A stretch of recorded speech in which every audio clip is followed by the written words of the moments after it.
January 31st, 1943. The department store in central Stalingrad had no department store left in it. The windows were blown out. The floors above were scarred by shell fire.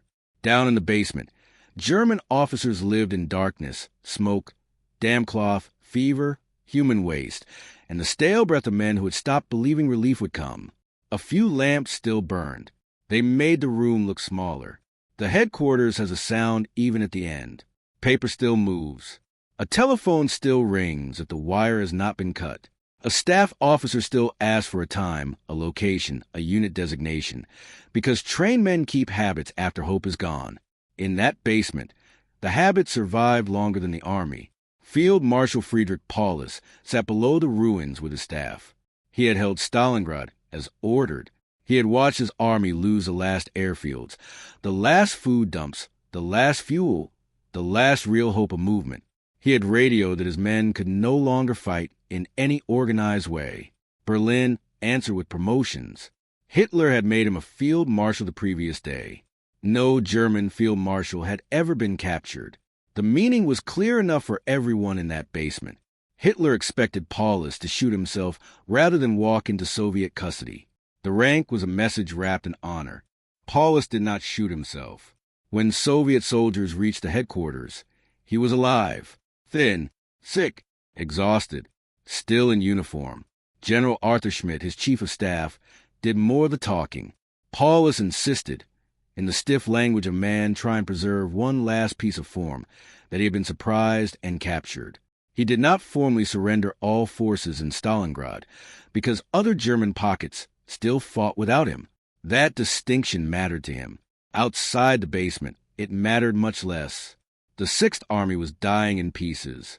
Men were surrendering in cellars, factories, ravines, and snow-covered positions along the Volga. Some still fired. Some raised hands.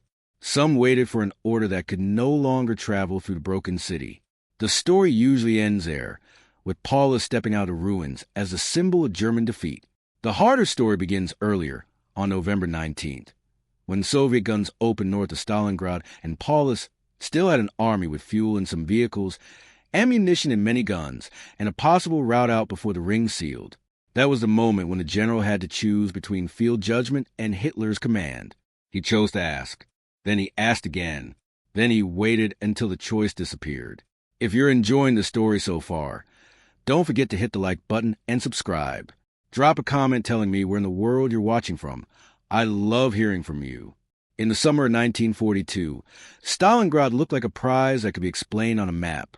It sat on the Volga, the great river road of Soviet Russia. It carried Stalin's name. It had factories, rail connections, docks, and propaganda value no German officer could ignore after Hitler fixed his eye on it. The German offensive into the south had larger aims. Oil lay in the Caucasus.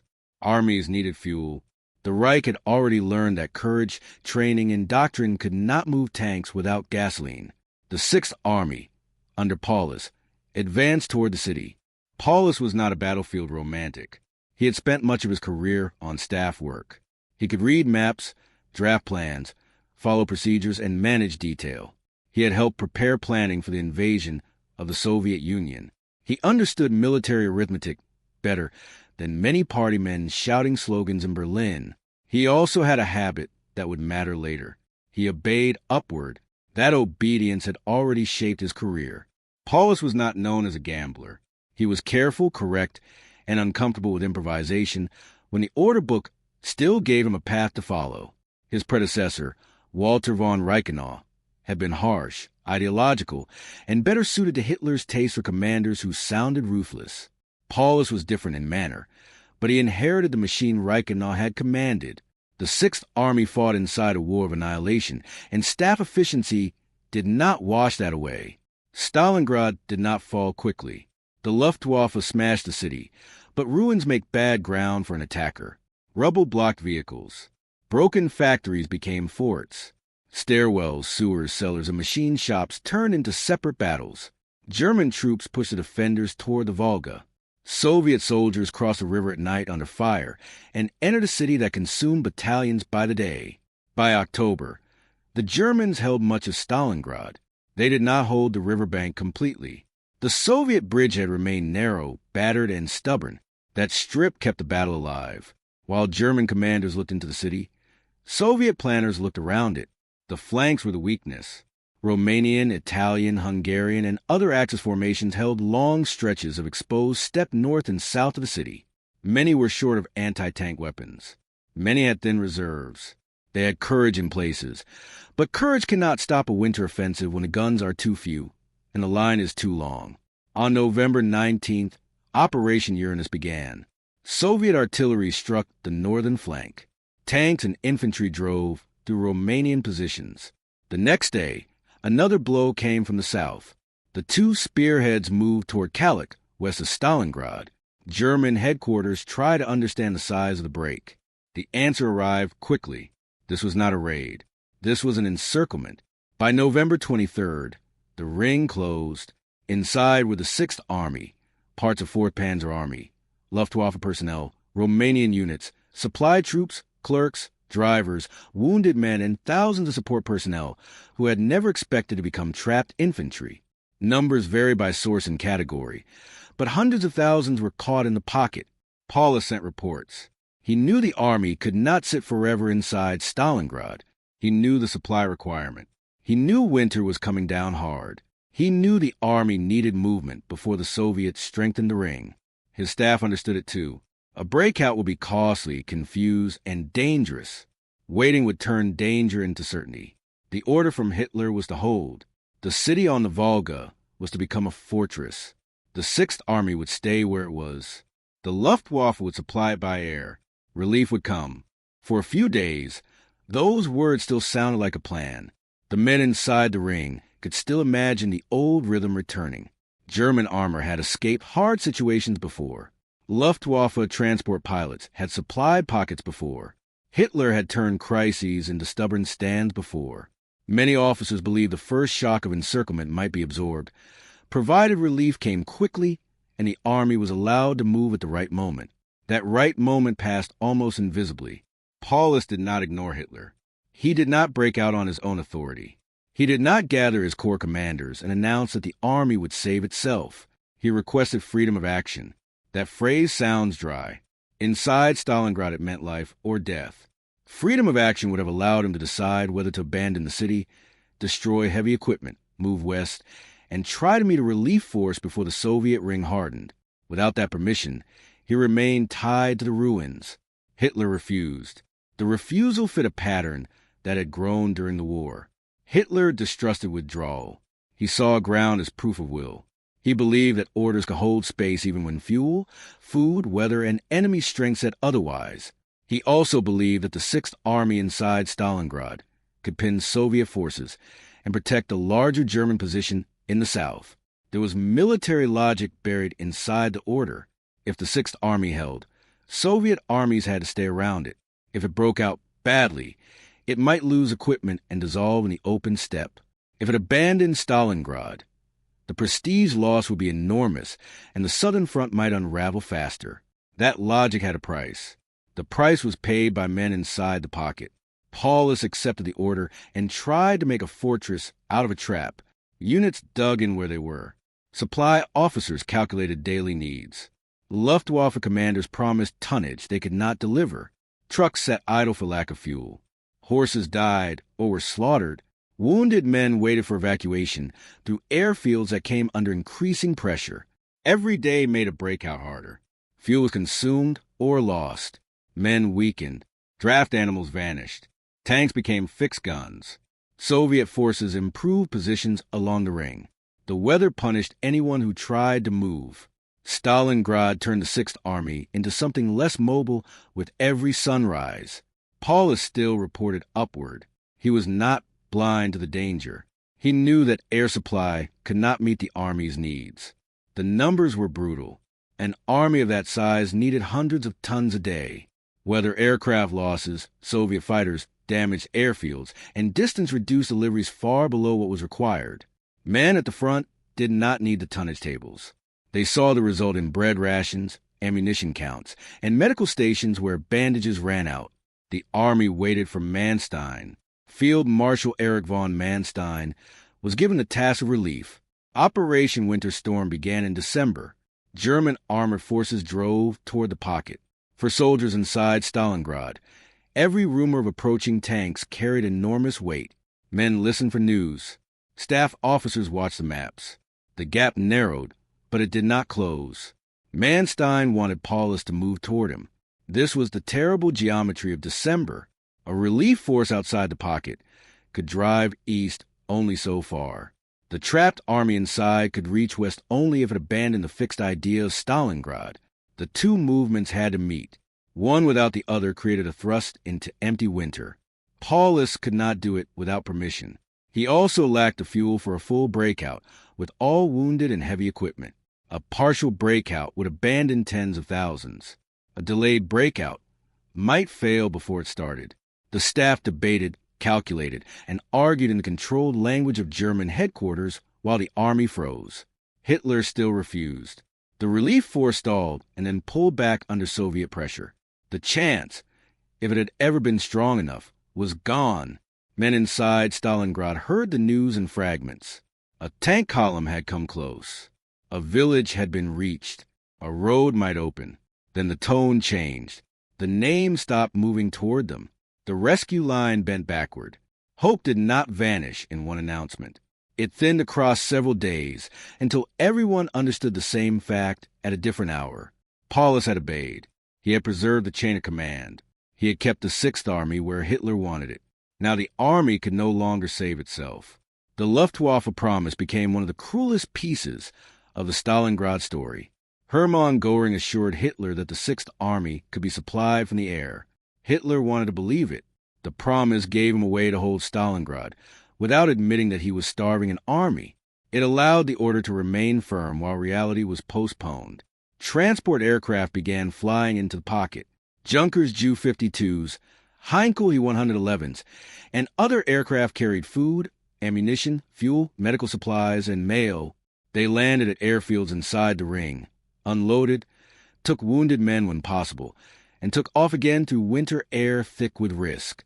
Soviet fighters hunted them. Soviet guns reached the approaches. Weather closed routes. Airfields turned into killing grounds. The tonnage never matched the need. That gap decided the battle more surely than speeches did. A soldier can obey an order while hungry. He cannot fight forever without calories, cartridges, boots, medicine, and sleep. Artillery can remain loyal to the Führer and still fall silent when the shells are gone. Trucks can be assigned to an operation and still refuse to move when fuel is absent. Inside the pocket, the war became smaller. Grand words disappeared first. No one needed another speech about destiny while scraping frost from a tin or cutting meat from a dead horse. Men who had written home about victory now wrote letters they doubted would leave the pocket. Officers still used military language, but the daily life of the army had become a contest over warmed calories and whether a man could stand long enough to take his turn on watch. A loaf mattered. A can mattered. A pair of gloves mattered. A horse carcass mattered. Men who had crossed half the Soviet Union now measured existence in scraps. Frostbite filled aid stations. Dysentery spread. Lice moved through uniforms. Wounded men lay in cellars while doctors worked without enough instruments, drugs, or dressings. The army was still on the map. On the ground, it was being consumed. Paulus's headquarters understood the collapse. Requests went out. Reports described the condition of the troops. The army had wounded men who could not be evacuated. It had divisions that were divisions in name. It had lines drawn through ruins and snow, but those lines were held by exhausted soldiers fighting under a sky that no longer belonged to Germany. Then the airfields began to fall. Potomnik was lost in January. Gumrak followed. Each loss narrowed the space between the Sixth Army and the end. After the last usable airstrips were gone, supply became drops, scattered and insufficient. Containers landed in Soviet lines, shattered on impact, disappeared in snow, or arrived with items that did not match the need. Men did not curse strategy at that point. They cursed cold tins, empty sacks, and the sound of engines leaving without them. The Soviet final operation, often called Operation Ring, began on January 10, 1943. Artillery opened on the shrinking German perimeter. Soviet forces pressed inward. The pocket split. German units lost contact with each other. Some commanders continued fighting because that was the only order left. Others tried to keep discipline long enough to avoid a massacre. The city, already destroyed, was now a set of separate endings. Paulus kept asking Berlin for permission to surrender or act. Hitler kept saying no. On January 22nd, Paulus reported that his men lacked ammunition and food, and that he could no longer command the army in any meaningful sense. The report was almost an obituary written before death. It did not exaggerate. Some units could still fight with discipline, but the larger army had lost conditions that made command real: movement, communication, supply, reserve, and a believable objective. Hitler rejected surrender again and demanded resistance to the last soldier and the last bullet. Those words have a clean shape on paper. In Stalingrad, they meant wounded men without bandages and riflemen counting their final rounds.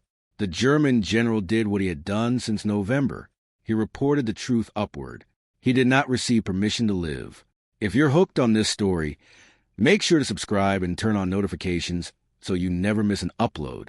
Your support means everything and helps me bring you more emotional stories like this one. January 30th was the 10th anniversary of Hitler's rise to power. Berlin marked the date with speeches and proclamations. Stalingrad marked it with collapse. The contrast was obscene in the plain sense of the word. In Germany, the regime wanted rhythm, ceremony, microphones, and certainty. In the city on the Volga, there were men with swollen feet, cracked hands, and uniforms stiff from cold. The same state spoke to both worlds as though language could bind them together. The southern pocket, where Paulus and his headquarters remained, was breaking. Soviet troops were close. German units had lost cohesion. The radio still carried messages, but the army those messages described barely existed. Paulus told Hitler that collapse was near. Hitler answered with rank. He promoted Paulus to field marshal. In the German military tradition, the rank carried a heavy implication. No German field marshal had surrendered in enemy captivity. Hitler knew that. Paulus knew it. Everyone around him knew it. The promotion was less a reward than a demand. A field marshal was expected to die before becoming a prisoner. Paulus's reply, remembered in different forms, cut through the ritual. He was reported to have said that he had no intention of shooting himself for that Bohemian corporal. The wording may have shifted across memory and retelling. The act did not. Paulus did not kill himself. He did not stage a last stand in the basement. He did not turn his pistol into the answer Hitler wanted. There is a temptation to make that refusal heroic. Paulus was no clean rebel. He had served Hitler's war. He had commanded an army deep inside the Soviet Union. He had obeyed orders that left his men trapped. He had waited too long, asked too formally, and stayed too loyal to a command system that was killing his army. His refusal to die was still a refusal. For Hitler, death would have completed the story he wanted. The Sixth Army would become a legend of sacrifice. Paulus would become the obedient field marshal who chose the pistol over capture. The ruins of Stalingrad could be turned into a shrine of endurance, useful for propaganda even in defeat. A living Paulus spoiled that shape. When Soviet soldiers arrived at the headquarters in the basement of the Univermag department store, they found a field marshal who had not done what Berlin expected. He was taken into custody. He became the first German field marshal captured by an enemy. The surrender was messy because the army was already fragmented. Paulus no longer controlled everything that wore a German uniform in Stalingrad. Telephone lines were broken. Corps headquarters were separated. Some commanders had their own local orders, their own pride, their own fear of what Soviet captivity would bring. A field marshal could be captured in one basement, while machine guns still fired in another district. The northern pocket continued fighting until February 2nd. General Karl Strecker sent one of the final German messages from Stalingrad, saying his corps had done its duty. Then that ended too. About 91,000 exhausted, frozen, starving survivors went into captivity from a final surrender, a remnant of the force that had entered the battle. Many would never come home. Hitler was furious. In his mind, Paulus had failed at the last task. He had not won. He had not broken out. He had not died. He had allowed himself to be taken. To Hitler, the personal insult mattered because the surrender exposed something he needed hidden.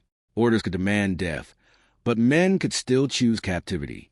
That was what Paulus did when the whole order reached its final meaning. He chose to be captured. The army paid the price of all the earlier choices. The defeat at Stalingrad did not end with a single signature.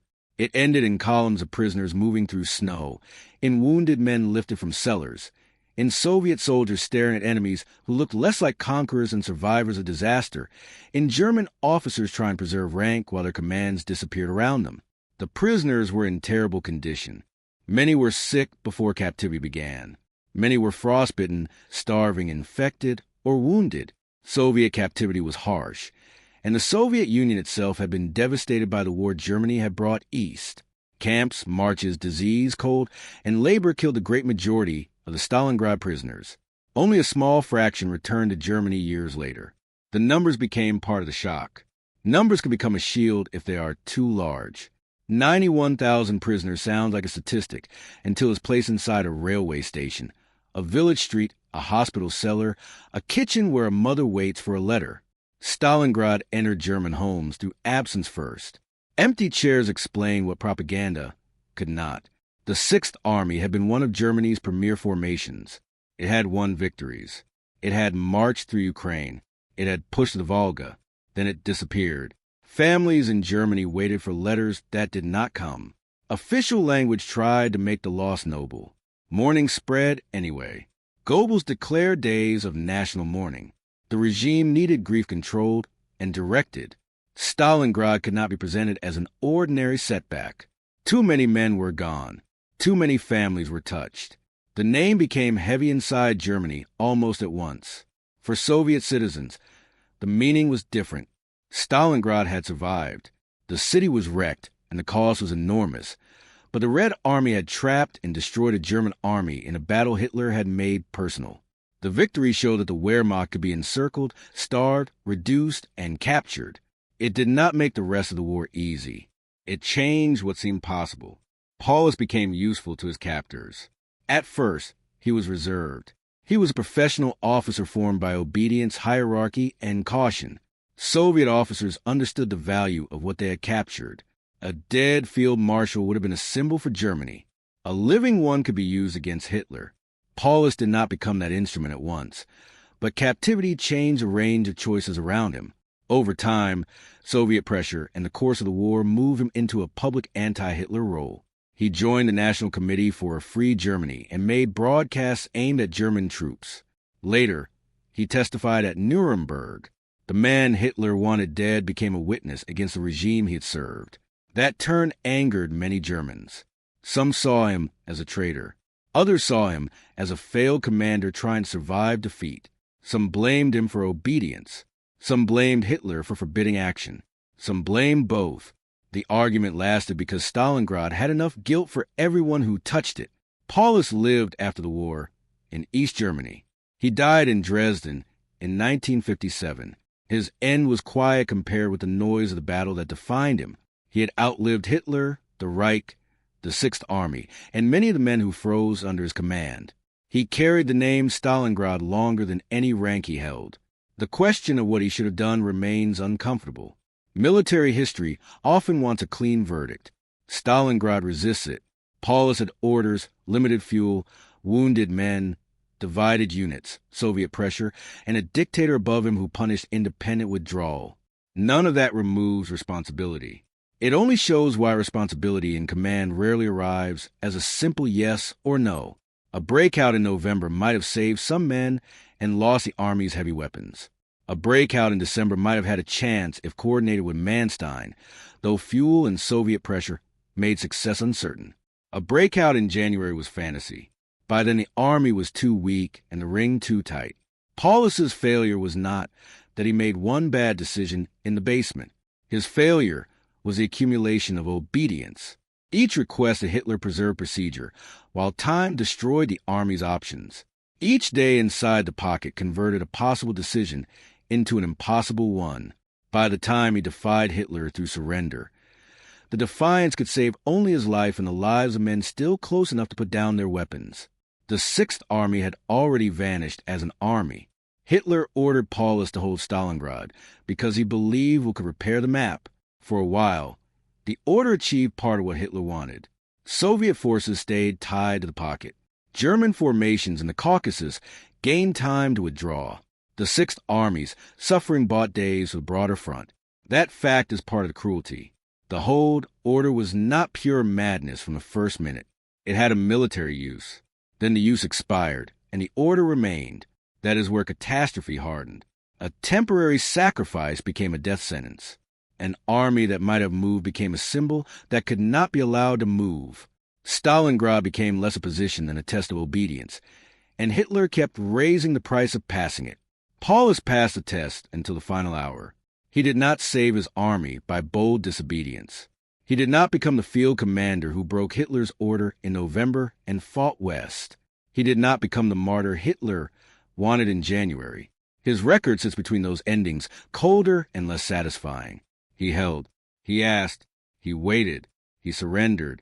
Those four actions tell the story more accurately than any clean legend. They show a capable staff officer placed in a crisis that demanded moral courage, as well as professional skill. He had skill. His courage came late. Stalingrad also exposed a weakness in Hitler's way of command. Orders could freeze an army in place, but they could not create supply. Promotions could signal honor, but they could not feed wounded men. A rescue force could be announced, but it still needed permission for the trapped army to move toward it. Maps and headquarters could show a fortress. The men in the fortress still had to eat.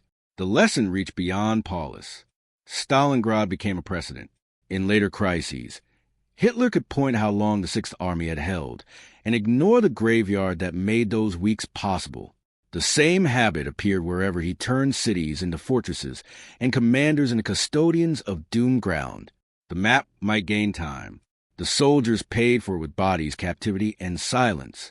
German commanders watched Stalingrad and understood the danger of obedience to impossible orders. Some would still obey similar orders later, in Tunisia, in Belarusia, in the ruins of fortress cities that were bypassed and destroyed. Others would hesitate, argue, or withdraw when they could. Hitler learned a different lesson. He remembered the weeks the Sixth Army had pinned Soviet forces and decided that holding to the last could be useful again. That belief killed more armies. For the soldiers inside Stalingrad, later arguments offered little comfort. Many had no choice in the decisions made above them. They stood in snow and rubble while generals asked and dictators refused. Some had participated in a brutal war of invasion. Some had committed crimes. Some were teenagers by the end. War made them instruments, perpetrators, victims, and prisoners in the same frozen city. The Volga kept moving beside the ruins. By February 2nd, organized German resistance in Stalingrad was over. Soviet soldiers raised flags over shattered buildings. Photographers recorded prisoners in long lines. German families began years of waiting. Hitler raged over Paulus and spoke of betrayal. The field marshal he had promoted as a final command was alive in Soviet hands. That was the thing Hitler could not control. He could order an army to hold. He could forbid withdrawal. He could deny surrender. He could send rank through the radio like a loaded pistol. He could not make Paulus pull the trigger. Friedrich Paulus did not break the Stalingrad trap, when it still might have mattered. At the end, he broke the image Hitler wanted from it. The Sixth Army died in the snow, and the field marshal walked out of the basement alive. Thank you so much for watching until the end. If you loved this story, check out the other videos on your screen now. I think you'll really enjoy them. And don't forget to subscribe if you haven't already. See you in the next story.